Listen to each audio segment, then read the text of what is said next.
రాణి గారు ఏమన్నారు? ఏం కాంప్లిమెంట్ ఇచ్చారు? కథలు చేశారు, కథలెన్నో చెప్పారు. ఎవరింటారా ఇప్పుడు ఈ పాట?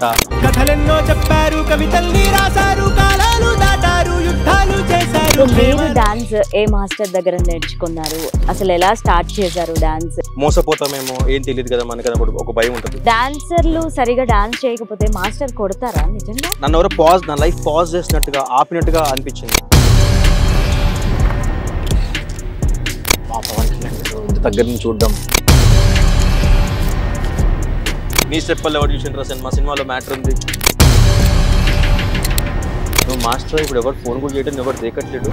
మీ ఇన్స్టా మొత్తం నేను చెక్ చేయడం జరిగింది. మీరు ఎందుకు నా ఇన్స్టా చెక్ చేశారు?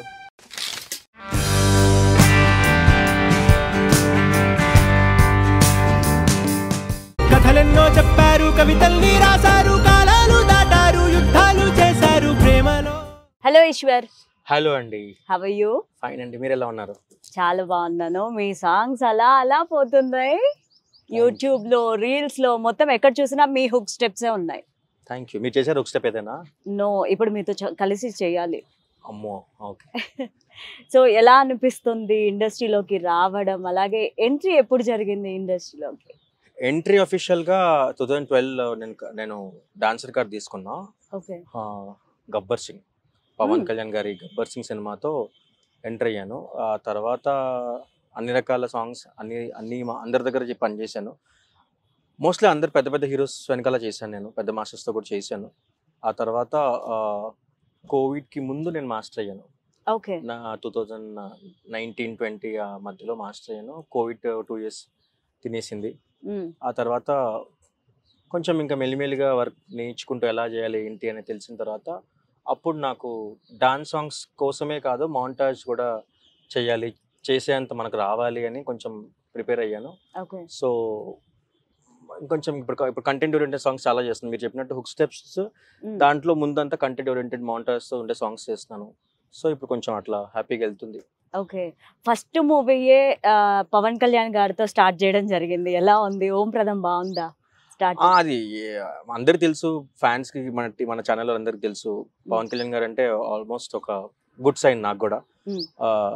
నేను కూడా ఎగ్జైట్ అయినా యాక్చువల్లీ. ఎట్లా అంటే ఫస్ట్ సినిమానే గబ్బర్ సింగ్ అనే ఒక సినిమా, దాంట్లో ఒక కెవ్వు కేక నా సామీరంగా అనే ఒక స్పెషల్ సాంగ్ తో వెళ్తున్నాను. ఆయన ఎప్పుడు వస్తారని వెయిట్ చేయడం, ఆయన వచ్చిన తర్వాత ఎగ్జైటింగ్ లుక్స్. ఆయన అంటే ఫస్ట్ ఇట్లా ఆయన పక్కన పెట్టి మమ్మల్ని ఆడించారు, ఫ్రెషర్స్ కాబట్టి. సో ఆయన ఎక్కడో ఆడుతూ మేము ఎక్కడో నించొని ఆడేవాళ్ళం. కానీ ఒక్కొక్కసారి ఆయన చూస్తూ మూమెంట్ మర్చిపోవడాలు, మూమెంట్ మిస్ చేయడాలు, ఒక ఏమంటారు, ఒక అద్భుతాన్ని చూసిన ఫీలింగ్.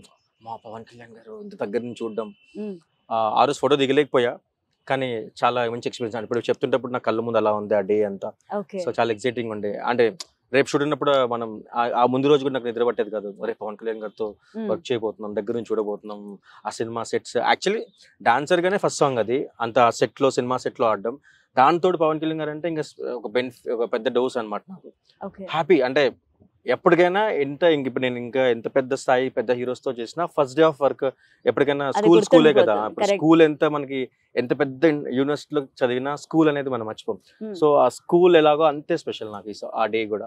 సో ఒక డాన్సర్ గా స్టార్ట్ చేశారు కెరీర్, ఇప్పుడు డాన్స్ మాస్టర్ అయ్యారు. ఎలా అనిపిస్తుంది జర్నీ అంతా? జర్నీ ఎప్పుడైనా మీకు తెలిసిందే, ఎవరు అంత ఈజీగా ఎవరు, అప్ అండ్ డౌన్స్ అందరికీ ఉంటాయి.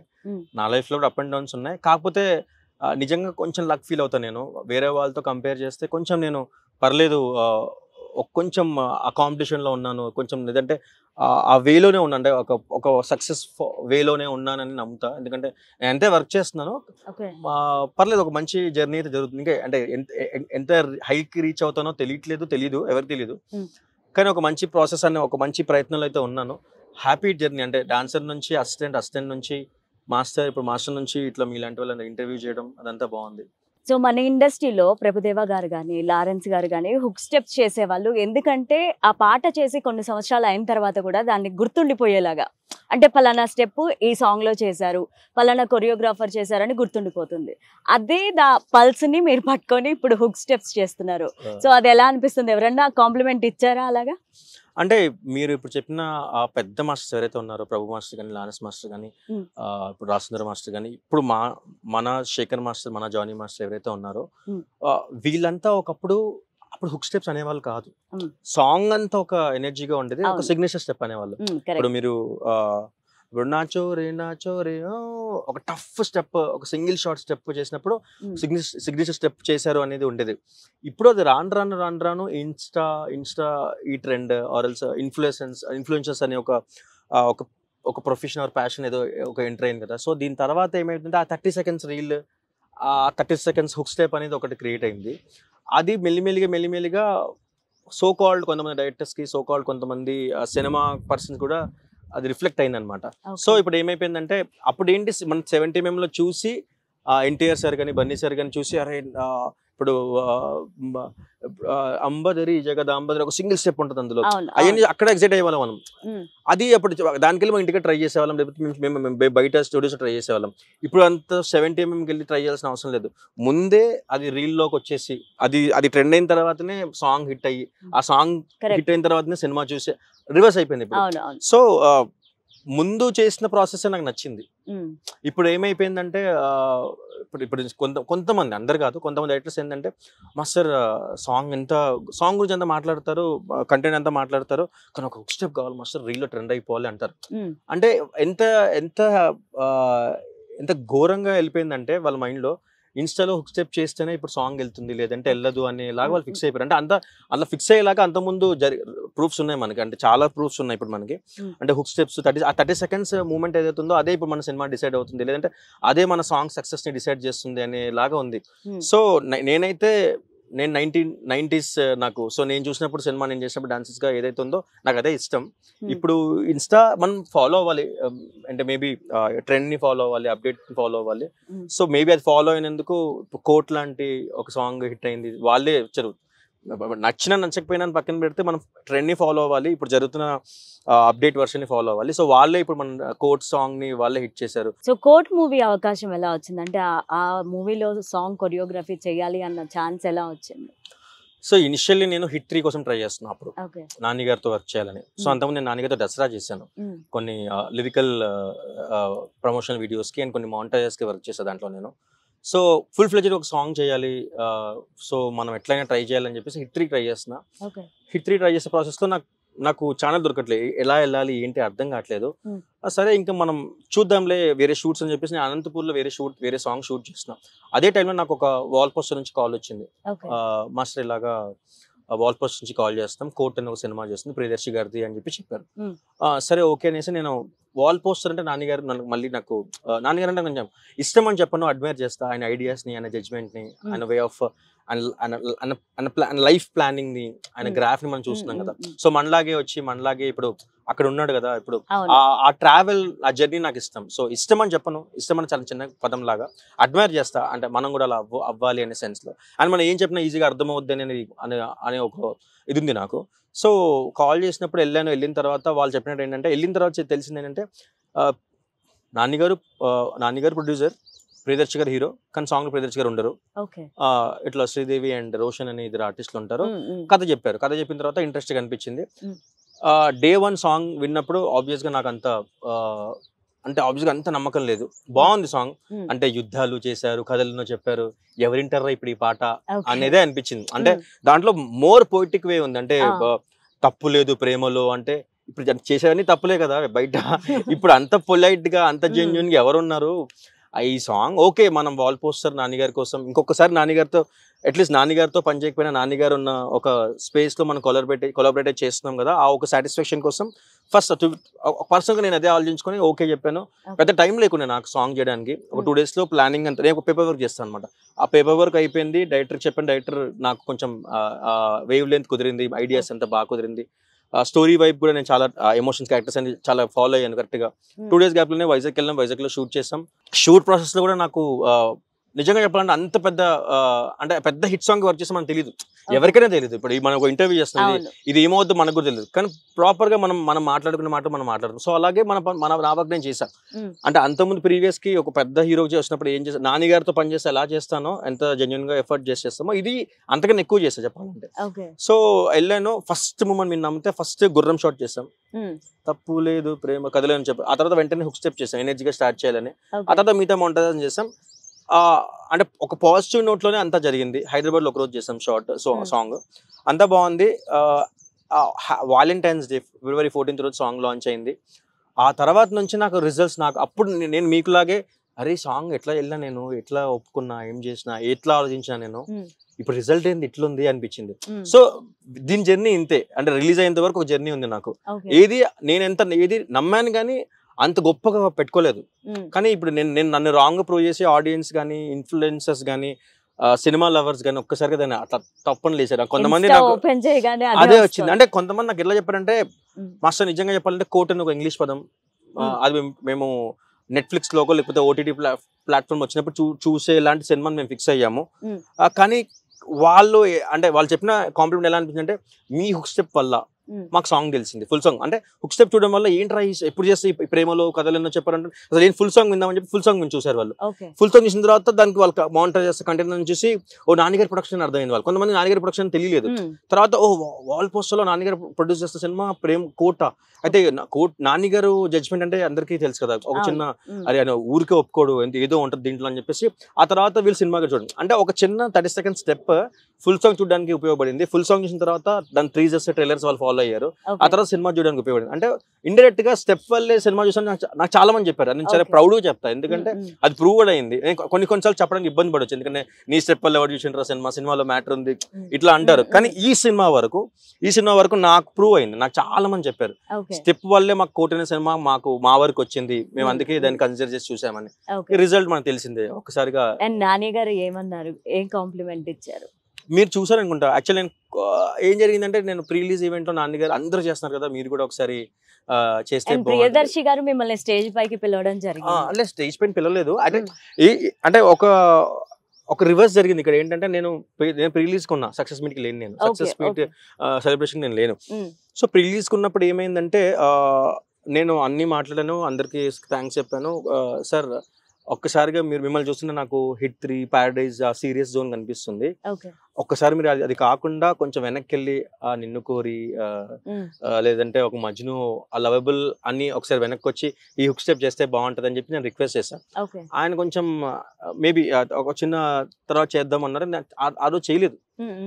నేను ఇంకా సరే ఏమన్నా మేబీ నేను తప్పుగా అడిగానేమో అనుకుని నేను ఇంకా లైట్ తీసుకున్నా. ఆ తర్వాత సక్సెస్ మీట్ కి నేను వెళ్ళలేదు, వేరే షూట్కి వెళ్ళిపోయాను.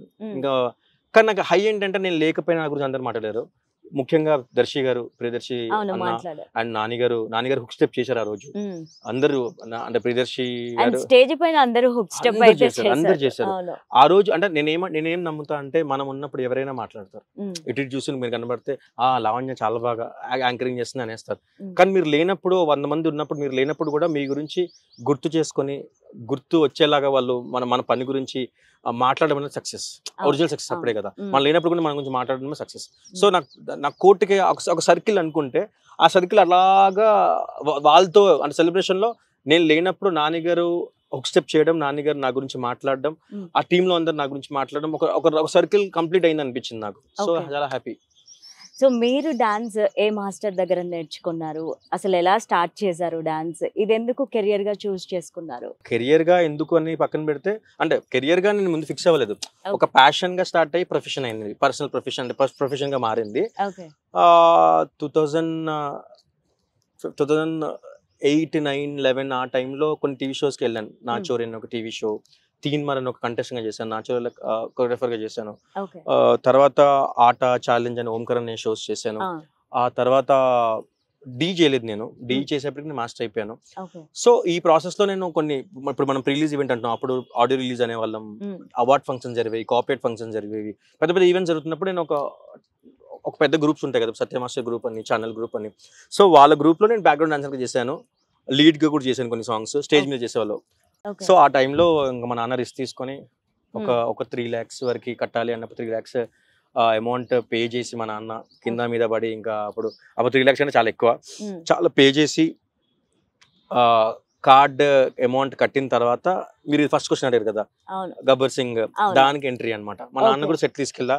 మా నాన్న ఫస్ట్ టైం సెట్ చూసి భయం వేసింది, అమ్మో ఇది ఇంద్ర ఇట్లుంది, నేను ఉండలేరా, నువ్వు చేసుకో జాగ్రత్త చేసుకో అని చెప్పేసి అంటే ఇంకా మా నాన్న వెళ్ళిపోయాడు. అక్కడ నుంచి గబ్బర్ సింగ్ నుంచి ఇప్పుడు కోర్టు వరకు ఇంకా స్టిల్ గోయింగ్ అనమాట. సో ఇండస్ట్రీలోకి వన్స్ వచ్చిన తర్వాత వెనక్కి వెళ్ళాలని ఏ డిపార్ట్మెంట్ వాళ్ళకే అనిపించదు, అంటే ఏ జోనర్ వాళ్ళకి కూడా అనిపించదు. సో వన్స్ సక్సెస్ఫుల్ అయిన తర్వాత రెస్పాన్సిబిలిటీ ఇంకా పెరుగుతుంది. ఇప్పుడు మీరు సక్సెస్ అవుతూ వస్తున్నారు అండ్ పోటీ కూడా అలాగే ఉంటుంది ఇండస్ట్రీలో. సో ఎలాంటి స్టెప్స్ తీసుకుంటారు, అంటే ఆ పోటీని తట్టుకోవడానికి కానీ ఛాలెంజెస్ ఫేస్ చేయడానికి కానీ ఎలాంటి స్టెప్స్ తీసుకుంటారు? ఒకటే అంటే ఫస్ట్ ఒకటి ముందుకు వచ్చిన తర్వాత వెనక్కి వెళ్ళాలని ఆలోచన కంపల్సరీ వస్తాయి. నాకు కోవిడ్ టైంలో వచ్చింది. ఎందుకంటే నేను మాస్టర్ అయ్యాను అప్పుడే. కొంచెం నా ఫస్ట్ సినిమా స్టాండప్ రాహుల్ అనమాట, రాజ్ తరుణ్ గారిది. అంతకుముందు అసలేం జరిగింది సినిమా చేశాను. ఆ సినిమా అప్పుడే చేస్తున్నప్పుడు కోవిడ్, లాక్డౌన్ అంతా ఇదంతా వచ్చి 144 సెక్షన్ ఇవే వస్తున్నాయి, షూటింగ్ చేయకూడదు అంటుంటే ఒక్కసారిగా నన్ను ఎవరో నా లైఫ్ పాజ్ చేసినట్టుగా ఆపినట్టుగా అనిపించింది. ఆ టైంలో నిజంగా చెప్పాలంటే నేను వెనక్కి వెళ్ళి మళ్ళీ డాన్సర్గా మారిపోదామా, రిక్వెస్ట్ ఎవరైనా కాళ్ళు పట్టుకునే సరే నేను మాస్టర్ అయ్యి తప్పు పని చేశాను, నాకు ఫ్యూచర్ కనబడలేదు, కెరియర్ కనబడలేదు, నేను మళ్ళీ వెనకకి వచ్చి డాన్సర్గా చేసుకుందాం అనుకుంటాను, ఒప్పుకోండి అని ఒక పాయింట్లో ఫిక్స్ అయిపోయా. అలా ఆలోచించినప్పుడు కూడా నాకు మెల్లిమెల్లి కన్నీళ్ళు వస్తున్నాయి. వెనక్కి వెళ్ళాలి మనం. అంటే ఒకసారి ముందుకు వెళ్ళినప్పుడు వెనక్కి వెళ్ళాలంటే చాలా ధైర్యం ఉండాలి. మనం ముందుకు వెళ్తున్నప్పుడు చాలా లుక్స్ ఉంటాయి, కానీ వెనక్కి వెళ్తున్నప్పుడు ఆ లుక్స్ ఎలా చూస్తే మనకు తెలుసు. అరే నువ్వు కావరా తెలుసు, నువ్వు ఎప్పుడు ఇలాంటివి చేస్తావు, నీ వల్ల కాదు, నీతో కాదు అని చాలా మంది అంటారు. అలాంటివి ఫేస్ చేద్దాం, కానీ మా అమ్మ హ్యాపీగా ఉంటారు కదా అనుకున్నా. కానీ ఒక పాయింట్ లో మళ్ళీ తెలియకుండా నా ఫ్రెండ్స్ కొంతమంది వెనక్కి వెళ్తే నువ్వు ఇంకా ముందుకు వెళ్ళలేవు, అంటే ఏమంటారు వెనక్కి వెళ్తే ఇంకా మెల్లిమెల్లిగా వెనక్కి వెళ్ళడమే స్టార్ట్ అయిపోతుంది లైఫ్ అంతా. ఇంకా నువ్వు ముందు జరిగేవి ఫేస్ చేయలేవు, నువ్వు కొత్త రిస్క్ తీసుకోలేవు, క్రియేటివ్ సైడ్ నువ్వు ఇంకేం చేయలేవు, నీ బ్రెయిన్ మొద్దుమారిపోద్ది, నీ ఏమంటారు ఒక చెప్పడానికి దరిద్రంలోకి వెళ్ళిపోతావు అన్న ఫీలింగ్ ఇచ్చారు నాకు. తర్వాత ఇంకా కొంచెం ధైర్యం చేసుకొని కోవిడ్ తర్వాత ఒక సినిమా చేశాను. సినిమా హిట్ అయిన తర్వాత దేవుడి దయ వల్ల తెలియదు ఎందుకో, శివయ్య దయ వల్ల తెలియకుండానే కొన్ని ఆపర్చునిటీస్ నాకు కాల్ వచ్చాయి. ఆపర్చునిటీస్ కాల్ వచ్చాయి. మేబీ ఆ సినిమా వాళ్ళు చెప్పడమో లేదా దాంట్లో పనిచేసిన వాళ్ళు నా గురించి మాట్లాడడమో, ఎక్కడో ఈశ్వర్ గారు మాట్లాడేది ఇట్లా అని చెప్పేసి అంటే కొంచెం హోప్ వచ్చింది. నేను నా వరకు వచ్చిన ఏ సినిమా, ఒక చిన్న యూట్యూబ్ సాంగ్ కానీ, ఒక వెబ్ సిరీస్ కానీ, లేదంటే ఒక ప్రీ వెడ్డింగ్ కూడా నేను వదలలే. నా వరకు వచ్చింది అంటే నేను ఏం నమ్ముతానంటే దేని వల్ల ఎప్పుడు ఏమవచ్చు తెలియదు. మనకు అసలు ఏం కళ్ళ ముందు ఏం లేనప్పుడు ఒకటి మన వరకు వచ్చిందంటే మన సినిమాలో చేస్తాం రా, మనకి ఈ ప్రీ వెడ్డింగ్ లో మనకి ఈ యాటిట్యూడ్ ఎప్పుడు చూపించలేదు. యూట్యూబ్ సాంగ్స్ మన సినిమాలు రా, మనం మైక్ పట్టుకొని పెద్ద ఎవడిస్తాడు, ఎవరు నమ్ముతాడు మనల్ని. సో అప్డేట్ అవ్వాలి, హెల్దీ కాంపిటీషన్ ఎలాగో ఉంటది, అది ఫేస్ చేయాలి. మనం అందరితో బాగుండాలి, మేజర్ అందరితో బాగుండాలి. ఎంత కోపం వచ్చినా, ఎంత ఈగో హట్ అయినా హాయ్ బాగున్నారా, కోపం వస్తున్నా హలో అని మనం పలకరించాలి. నేనేం నమ్ముతానంటే టాలెంట్ సెకండరీ, ఇండస్ట్రీలో కానీ ఎక్కడైనా టాలెంట్ సెకండరీ, అందరు టాలెంటెడ్. ఫస్ట్ అనేది మనతో వాళ్ళు మాట్లాడొచ్చు అని మన రిసీవింగ్, మన బిహేవియర్, మన డిసిప్లిన్ అది రిఫ్లెక్ట్ అవ్వాలి ఫస్ట్ వాళ్ళకి. ఆ తర్వాత టాలెంట్ మనం ఏముందో వాడు కొంచెం తక్కువ ఉన్నా వాడు అడ్జస్ట్ అయిపోతాడు, వీళ్ళు బాగా మాట్లాడుతున్నారు రా మనం చేయించుకుందాం అనుకుంటాడు. సో నా వరకు నేనైతే ఆల్మోస్ట్ అందరితో ఫ్రీగానే మాట్లాడతా. ఫస్ట్ నేను నాతో కంఫర్టబుల్ చేసేసుకుంటా, మీకు అర్థమైంది అనుకుంటా. సో అంతే. ఓకే, సో ఇప్పటి వరకు చేసిన హీరోల్లో అందరూ యంగ్ హీరోలతోనే చేశారు మీరు ఆల్మోస్ట్ అనుకుంటా. అవును. సో చేసిన వాళ్ళలో మీకు ఈజీగా మీ స్టెప్స్ చేసిన హీరోస్ ఎవరున్నారు, అంటే గుడ్ మెమరీస్ ఏమున్నాయి? అది మెమరీస్ చాలా ఉన్నాయి. అదే అంటే మెమరీస్ అనే కన్నా దాని ఎక్స్పీరియన్స్ అనడం ఎక్కువేమో. మెమరీస్ అంటే ఇట్లాగే ఏదైనా పెద్దగా హిట్ వెళ్ళినప్పుడు దాని చుట్టూ ఉండే ఎక్స్పీరియన్స్ ని మెమరీగా తీసుకుంటాం.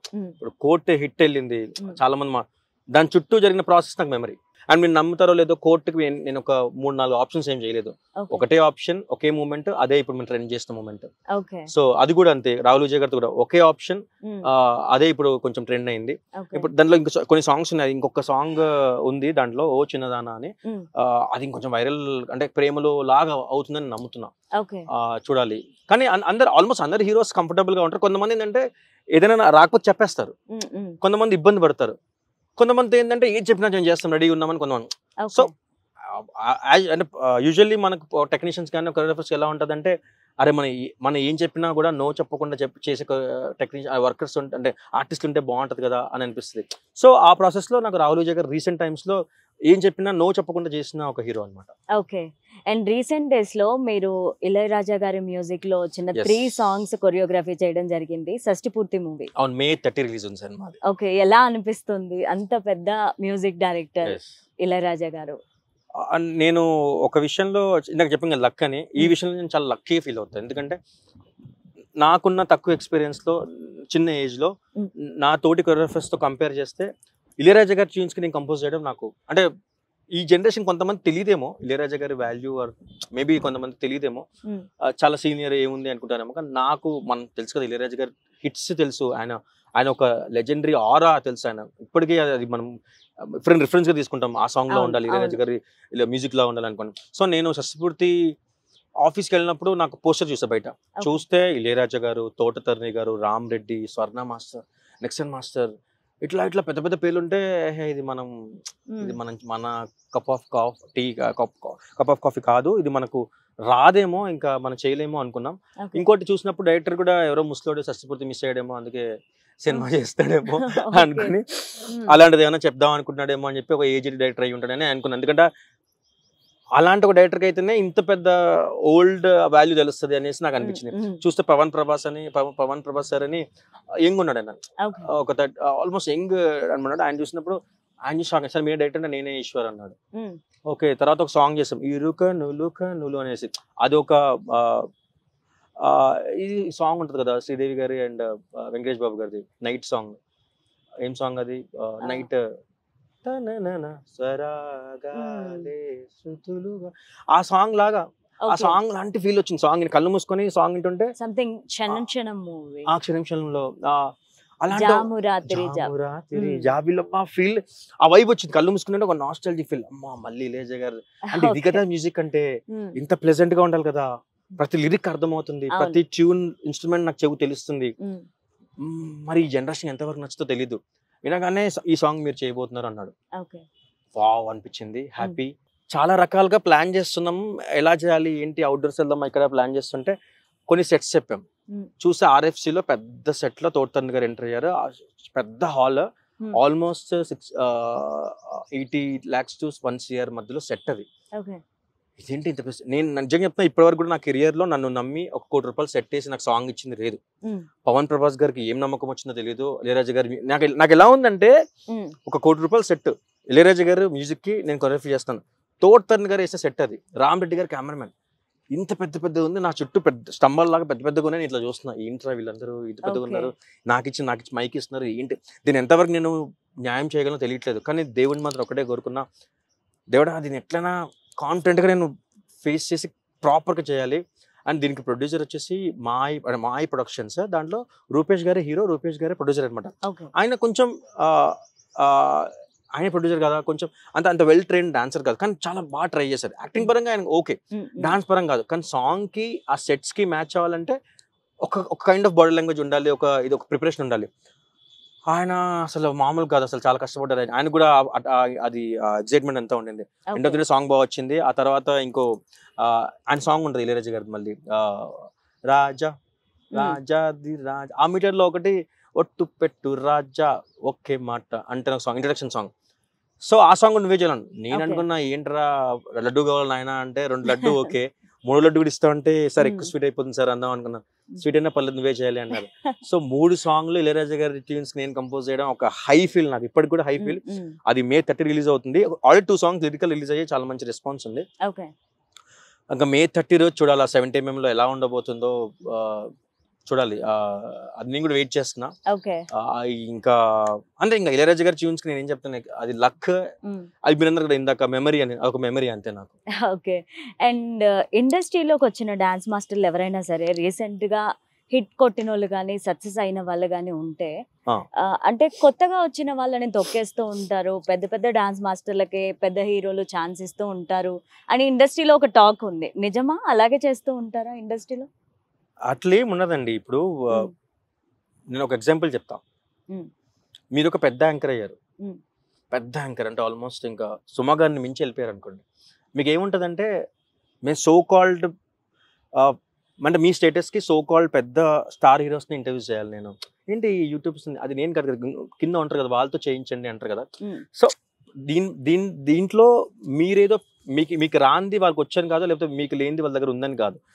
ఒక స్టేటస్ ఒక స్టార్డమ్ వచ్చిన తర్వాత వాళ్ళకి ఆ రేంజ్ లోనే వర్క్ చేయాలని ఉంటుంది వాళ్ళకి. ఇప్పుడు మమ్మల్ని తక్కువ చూసినట్టు ఏమి ఉండదు వాళ్ళకి, తొక్కేస్తున్నారు అంత పెద్ద పదమే ఉండదు వాళ్ళకి. ఏంటంటే వాళ్ళ వరకు మా పని రీచ్ అవ్వదు. ఎందుకంటే వాళ్ళు ఉన్న ఒక స్టార్డమ్, వాళ్ళు ఇవన్నీ ఇప్పుడు నాలాంటి వాళ్ళందరినీ ఫేస్ చేసి ఆ స్టార్డమ్కి వెళ్ళారు. వాళ్ళకి ఏంటంటే ఇప్పుడు నేను ఒక స్టార్డమ్ ఉంది కాబట్టి ఆ స్టార్డమ్ కి ఇప్పుడు ఒక స్టార్ డైరెక్టరే రావాలి, ఒక స్టార్ కొరియోగ్రాఫరే ఉండాలి, ఒక స్టార్ మ్యూజిక్ డైరెక్టరే ఉండాలి. సో అందరూ వాళ్ళతో పనిచేస్తేనే ఇప్పుడు నేను నా హోదా తగ్గట్టుగా ఉంటాను, ఆర్ ఎల్స్ నేను అనుకున్న స్టార్డమ్ బ్యాలెన్స్ అవుద్ది ఆడియన్స్ లో కానీ నా ఫ్యాన్స్ లో కానీ అని వాళ్ళు అనుకుంటారు అంటలేను. ప్రొడక్షన్స్ కానీ ప్రొడ్యూసర్స్ కానీ అలా ఆలోచిస్తారు. సో ఇప్పుడు చిరంజీవి గారు అంటాం, చిరంజీవి గారు అనగానే ఈశ్వర్ మాస్టర్ కొరియోగ్రఫీ అది వండర్. అది ఇప్పుడు అదే చిరంజీవి గారు శేఖర్ మాస్టర్ చేస్తున్నారు, లేదంటే లారెన్స్ మాస్టర్ చేస్తుంటే అరే వాళ్ళు చాలా చేశారు కదా, వాళ్ళ కొలాబరేషన్ ఇంకా మీకు అర్థం అయిపోతుంది కదా. ఇప్పుడు నాలాంటి వాడికి ఇవ్వద్దు అని ఏం లేదు, ఇస్తే హ్యాపీయే. సో ఇప్పటి వరకు మీరు చేసిన దాంట్లో మీకు నచ్చిన బెస్ట్ డైరెక్టర్ ఎవరు, అలాగే మ్యూజిక్ డైరెక్టర్ ఎవరు? బెస్ట్ అని ఏం చెప్పలేను, అందరూ అంటే నేను బెస్ట్ అని చెప్పండి, బెస్ట్ లేరని అనట్లేదు. ఒక సినిమాకు ఒక కథ ఉంటుంది, ఒక క్యారెక్టరిస్ట్ ఉంటుంది, ఒక్కొక్క జానర్ ఉంటుంది. సో ఆ జానర్కి వాళ్ళు ఆ బెస్ట్ చేశారు అంతే. ఇప్పుడు కోర్ట్ ఉంది, దానికి విజయ్ బుల్గన్ గారు మ్యూజిక్ చేశారు, పూర్ణచారి గారు లిరిక్స్ చేశారు. విజయ్ బుల్గన్ గారు అంతకన్నా బెస్ట్ చేస్తారు, కానీ ఈ స్క్రిప్ట్కి అంతే. ఇప్పుడు నేను అదే బెస్ట్ అని చెప్పలేను. ఇప్పుడు గ్యాంగ్స్ ఆఫ్ గోదావరికి యువన్ శంకర్ రాజా సార్ అంతకుముందు మంచి హిట్స్ ఉన్నాయి, సూర్య గారితో అది మనకి చాలా మంచి హిట్స్ ఉన్నాయి, దానికి ది బెస్ట్ చేశారు.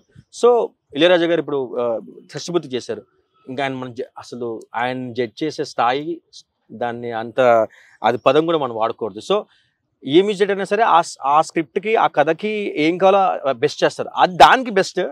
ఇంకా నేను అంటే వాళ్ళు బెస్ట్ అని ఎవరి బెస్ట్ అని చెప్పలేను నేను, అది పెద్ద కన్ఫ్యూజన్, నాకైతే ఆన్సర్ లేదు నా దగ్గర.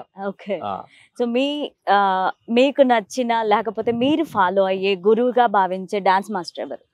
రాసుందర్ మాస్టర్. ఓకే, రాసుందర్ మాస్టర్ చాలా అడ్మైర్ చేస్తాను.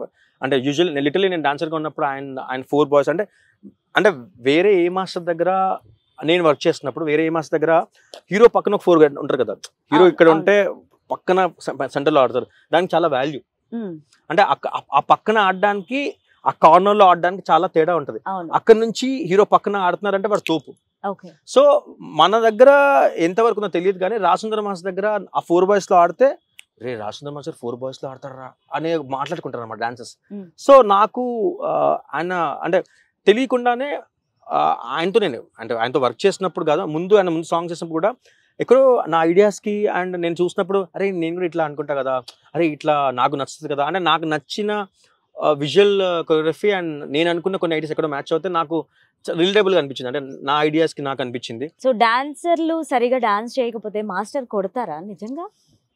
అందరు కొట్టరు, కొట్టడం అంతా ఏముండదు, అంత రైట్ ఎవరికి ఉంటది కొట్టే అంత కోపం. అంటే 2 ఉంటాయి, ఇప్పుడు వాళ్ళిద్దరికి మధ్య ఉండే ఫ్రెండ్షిప్ ర్యాపో వల్ల అదే అండేం వేరు. మరీ అన్నోన్ డాన్సర్స్ ని కోపం ఇచ్చి రే నువ్వేంద్రా అని అంత ఎవరికి ఉండదు. తిట్టడం కామన్, కోపంలో తిడతాం. ఇప్పుడు ఒక షాట్ జరుగుతుంది, హీరో బాగా చేశాడు, డాన్సర్ వల్ల 1 మోర్ అయింది అనుకో, ఏం చేస్తాం, రే హీరో చేస్తారు అని అనేస్తాం. 1 సారి 2 సార్లు ఓకే, 3వ సారి ఇంకా బూత్ వచ్చేయచ్చు, మేబీ ఒక గట్టిగా బూత్ అంటే వాడు సెట్ అవుతాడేమో, భయంతో చేస్తాడేమో అనేసి. తిట్టిన తర్వాత కూడా బాగా చేయకపోతే నిర్మోహమటంగా అవుట్ ఉంటాం అంతే. అండ్ మీకు ఒక సాంగ్ కొరియోగ్రఫీ చేయాలంటే ఎన్ని డేస్ తీసుకుంటూ? డిపెండ్స్ అండి కథ మీద.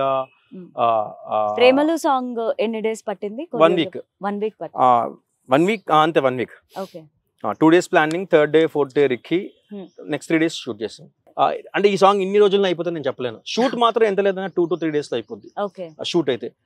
పెద్ద హీరో అయితే మేబీ ఒక 7 call sheets, 6 call sheets, 5 call sheets లో అయిపోద్ది. నాకు చిన్న డౌట్, మీ ఇన్స్టా మొత్తం నేను చెక్ చేయడం జరిగింది, ఎందుకని అన్ని రీల్స్ అమ్మాయిలతో ఎక్కువ చేశారు మీరు? మీరు ఎందుకు నా ఇన్స్టా చెక్ చేశారు? అంటే మీ గురించి తెలుసుకోవాలంటే చెక్ చేయాలి కదా. కరెక్ట్ కాదు. అయితే ఎందుకు అమ్మాయిలతో అంటే నేను ఎవరిని అబ్బాయిని కదా, ఆ అబ్బాయిలతో చేస్తే బాగోదు కదా, సో అందుకే అమ్మాయిలతో చేశాను. జోక్స్ పాట ఏంటంటే నేను చేసేది కంటెంట్ సాంగ్స్, లవ్ సాంగ్స్ లో అమ్మాయి అబ్బాయి ఉంటారు. ఇప్పుడు నేను కొంచెం ప్రమోట్ అవ్వాలన్నా, లేదంటే నా సాంగ్ ప్రమోట్ అవ్వాలన్నా నేను ఎవరితో చేస్తే నాకు ప్రమోషన్ వస్తుంది? ఆబ్వియస్ గా హీరోతో నేను చేయలేను, ఎందుకంటే హీరో పార్ట్ నేను చేస్తాను కాబట్టి. హీరో సినిమాలో చేసినా నేను చేస్తాను. ఆబ్వియస్ గా కుదిరితే ఆ అమ్మాయిని హీరోయిన్ రిక్వెస్ట్ చేసుకుని ఆర్ఎల్స్ అది ఫ్రీగా ఉన్నప్పుడు ప్రమోషన్ కి నేను వాళ్ళతో పాటు చేస్తా. కానీ మీరు అన్నట్టు ఈ 2-3 months లో ఎక్కువ హీరోయిన్స్ తో పడ్డాయి. అవును, అంతే కరెక్ట్. ఎక్కువ వాళ్ళతో చేయాలని ఏం లేదు, అది ఆటోమేటిక్ గా అట్లా కోఇన్సిడెంట్ గా కుదిరింది అంతే. సో మీ అప్కమింగ్ ప్రాజెక్ట్స్ ఏంటి ఈశ్వర్? రీసెంట్ గా గుణశేఖర్ గారితో యూఫోరియా అని ఒక సాంగ్ చేస్తాను, రిలీజ్ అయింది. అది ఫ్లాష్ మాబ్ అంతా చేసి కాళ్ళభైరవ్ గారు చేశారు, అదొకటి. అండ్ తర్వాత కొన్ని పెద్ద ప్రాజెక్ట్స్ ఉన్నాయి, అది తెలిసినప్పుడు మీరు మళ్ళీ కలుస్తారు, అప్పుడు చెప్తా. ఎందుకంటే కొంతమంది నరదృష్టి పాపిస్టిక్ కళ్ళు అంటారు, వాళ్ళ వల్ల ఊరికే అంటున్నా, అలా చెప్తే అవ్వట్లేదు పనులు, అందుకే. సో మీ సాంగ్స్ ని, మీ హుక్ స్టెప్స్ ని ఇంత హిట్ చేసిన మీ ఫ్యాన్స్ కి ఒక చిన్న మెసేజ్. ఫ్యాన్స్ అని గొప్ప, అది పెద్ద పదం. ఫ్యాన్స్ అని కాదు కానీ సినిమా లవర్స్ ఎవరైతే ఉన్నారో, నా హుక్ స్టెప్స్ అంటే నేనేం తెలియకపోయినా వాళ్ళు ఆ సినిమా కోసం చూసి హుక్ స్టెప్ నచ్చి చేసిన వాళ్ళు, అంటే బేసిక్గా మీరందరూ హుక్ స్టెప్ చేయడం వల్లే నేను ఇక్కడ కూర్చున్నా. నేనేం తెలియదు చాలా మందికి, కానీ మీరు చేయడం వల్ల అరే చేసింది ఎవరు అని వాళ్ళు కనుక్కొని నా వరకు రీచ్ అయ్యి నన్ను ఇప్పుడు నాతో ఇట్లా ఇంటర్వ్యూ చేస్తున్నారు. ఇప్పుడు మీరు చేయడం వల్ల నేను ఇక్కడ కూర్చున్నా కాబట్టి నేను ఇంకా మీ ద్వారా చాలా మంది తెలిసే ఛాన్స్ ఉంది, తెలుస్తున్నాను కూడా. So thank you. అంటే నేను ఫ్యూచర్లో చేసేదాన్ని కూడా అలాగే సపోర్ట్ చేయండి. అంటే హుక్ స్టెప్స్ కానీ, నేను చేసే కంటెంట్ ఓరియంటెడ్ సాంగ్స్ కానీ, ఏదైనా ఇంకా ఎలాంటి నా సైడ్ నుంచి ఎలాంటి స్టఫ్ వచ్చినా కొంచెం సపోర్ట్ చేసి నన్ను ఎంకరేజ్ చేయండి అని మీ ఛానల్ ద్వారా కోరుకుంటున్నా. అండ్ దీని ముందు చేసిన సాంగ్స్కి ఎంకరేజ్ చేసిన చాలా thanks. Thank you so much Eshwar. Thank you so much for your time. All the very best. Thank you. ప్రేమలో తప్పు లేదు